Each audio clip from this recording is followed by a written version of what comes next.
Now the Spirit of the Lord had departed from Saul, and an evil spirit from the Lord tormented him. Saul's attendant said to him, "See, an evil spirit from God is tormenting you. Let our Lord command his servants here to search for someone who can play the harp.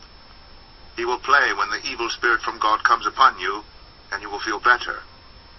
So Saul said to his attendants, "Find someone who plays well and bring him to me."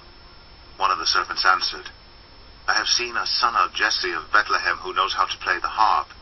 He is a brave man and a warrior. He speaks well and is a fine-looking man, and the Lord is with him." Then Saul sent messengers to Jesse and said, "Send me your son David, who is with the sheep." So Jesse took a donkey loaded with bread, a skin of wine, and a young goat, and sent them with his son David to Saul. David came to Saul and entered his service. Saul liked him very much, and David became one of his armor-bearers.